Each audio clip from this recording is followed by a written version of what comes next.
자, 그러면 이 세 가지의 논제를 푸는데 시험 문제는 어떤 식으로 내느냐, 이렇게 낸다는 거예요. 자, 논제만 한번 살펴보시면 블라블라 뭐가 써 있는데 제시문 1, 2, 3, 4가 있잖아요.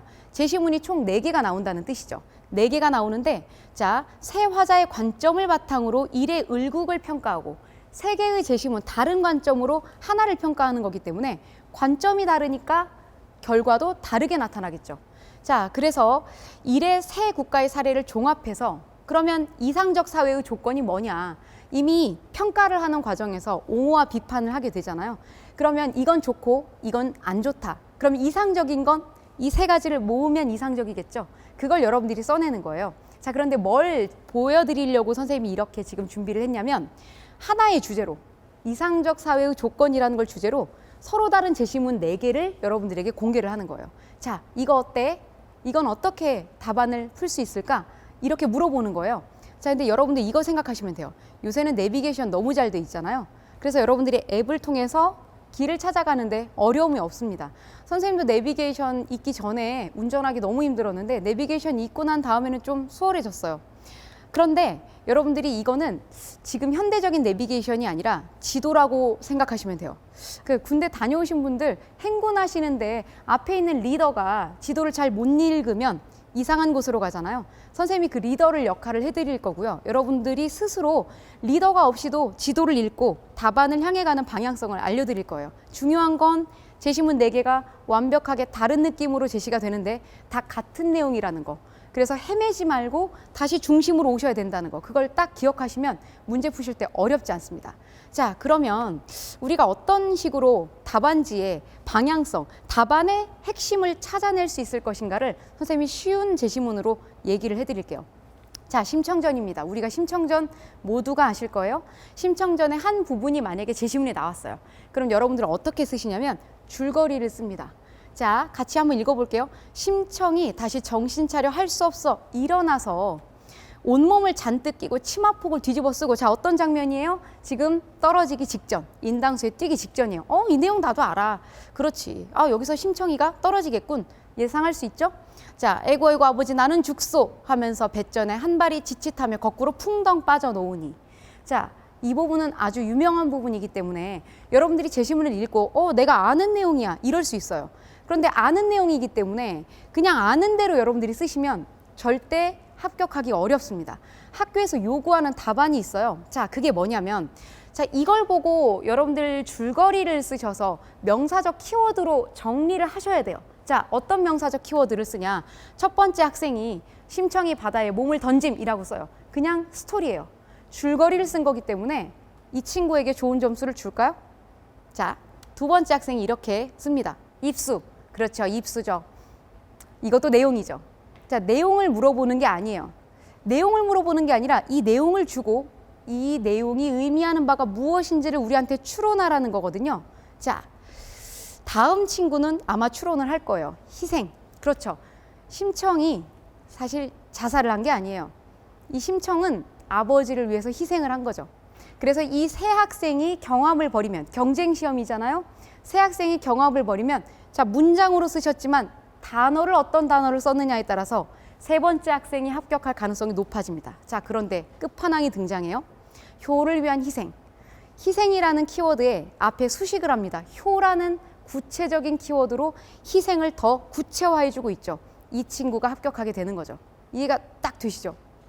제시문은 여러분들이 어떤 스토리를 얘기하고 있는지 줄거리를 읽어서 다시 나에게 알려줘가 아닙니다. 내가 얘기해준 이 줄거리를 보고 너희들 어떤 키워드를 추론해낼 수 있어? 여기에서 핵심 키워드 알 수 있어? 이게 바로 여러분들이 합격하셔서 연세대 고려대에서 수학할 수 있는 능력을 물어보는 거죠. 이게 근본적인 사실 교육이라고 선생님은 생각합니다. 여러분들이 논술로 합격할 수 있는 이유는, 논술만으로 연세대 고려대에 들어갈 수 있는 이유는 교수님들이 이걸 생각하시기 때문이에요. 텍스트의 본질을 읽어내는 힘, 이게 아주 중요합니다. 선생님은 단순히 문장을 쓰는 방법을 제시해드리지 않고 여러분들에게 정확한 목표를 향해서 갈 수 있는 그 지도의 방향성을 제시해드리는 게 선생님의 몫이고 저희들이 하는 일이에요. 여러분들이 그 방향성을 믿고 따라오시면 좋은 결과가 있을 수 있는데, 제시문 한번 더 볼게요. 어떤 내용을 쓰셔야 되는지. 좀 길어요. 자, 이 제시문 안에서 여러분들이 키워드를 찾아내려고 하니까 좀 힘들어요. 제시문 안에서 키워드를 짠 하고 주는 경우도 있는데 거의 대부분 그렇지 않습니다. 제시문 안에서 여러분들이 그 내용을 파악하셔야 돼요. 추론이라는 말 자꾸 쓰는데 자, 어떤 추론할 수 있는지 한번 볼게요. 영국의 도덕 철학자이자 법 개혁가인 제레미 벤담 나왔어요. 나 벤담 아는데 혹은 나 윤사를 안 해가지고 벤담을 몰라. 갑자기 겁을 빡 집어먹으면 문장이 그 다음에 안 읽혀요. 자, 그게 중요한 게 아니에요. 이 벤담 얘기를 하려는 게 아니에요. 긴장하지 마시고 그 뒤에 쭉 흐름을 한번 따라가 볼게요. 자, 삶의 목적은 행복을 추구하는 것이고, 그렇죠? 행복은 고통을 피하고 쾌락을 얻는 데 있다. 도덕의 최고 원칙은 행복을 극대화하는 것. 전반적으로 쾌락이 고통을 넘어서는 것이다. 우리는 모두 쾌락을 좋아하고 고통을 싫어한다. 여기까지 너무 당연한 얘기가 나와요. 자, 이를 토대로라는 키워드는 아주 중요해요. 자, 부사어가 나왔는데 여기서 집중하세요. 지금 내가 하고 싶은 말은 이 말입니다. 인 거예요. 자, 정부는 갑자기 정부가 나오죠? 법과 정책을 만들 때 공동체 전체의 행복을 극대화하는 일은 무엇이든 해야 한다. 자, 정부가 뭔가를 한대요. 공동체 전체의 행복을 위해서 무엇이든 하겠다. 그러면 벤담을 생각하면서 공리주의 최대 다수를 위해서 행복을 극대화하려면 무엇이든 하겠다. 뭘 하겠어요?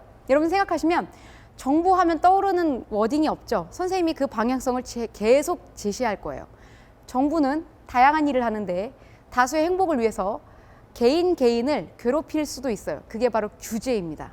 자, 그러면 여러분들이 정부 행복을 위해 무엇이든 한다? 이걸 그대로 문장을 그대로 따라가는 게 아니라 여러분들이 여기서 핵심을 찾아서 그 다음 포인트를 잡으셔야 돼요. 바로 이건데요. 최대 행복을 극대화하기 위해서 국가의 규제가 필요하다. 이 워딩이 핵심이에요. 규제. 선생님 규제라는 말이 없었어요. 라고 초기에 준비하시는 친구들은 아마 그럴 거예요. 근데 선생님 얘기했죠. 심청이가 인당수에 띄었는데 효심이라는 단어가 없었고요. 희생이라는 단어가 없었어요. 그런데 우리는 알고 있어요. 자, 규제라는 말 어려운 말 아니죠. 여러분들이 이미 알고 있는, 이미 고등학교 교육과정을 거친 친구들은 다 알고 있는 기본적인 내용인데 제시문 안에서 대놓고 나오지 않아서 우리가 어렵게 느낄 뿐입니다. 어렵지 않아요. 자, 게다가 선생님이 처음 시험 문제를 출제할 때 이상적 국가라고 하는 포인트 하나로 서로 다른 제시문 4개가 연결되어 있다고 말씀드렸죠. 그것처럼 하나의 제시문에 대한 명확한 근본 독해를 파악하시면 나머지 제시문도 유추할 수 있습니다. 똑같은 제시문을 줄 필요가 없죠. 다른 제시문을 줬기 때문에 다른 입장을 얘기할 거예요. 자, 그럼 눈치채셔야 돼요. 규제를 해야 된다라고 하는 합리적인 정당성을 얘기했기 때문에 다른 제시문에서는 뭐가 나올까? 그렇죠. 규제하지 말자라는 얘기가 나올 겁니다. 자, 그래서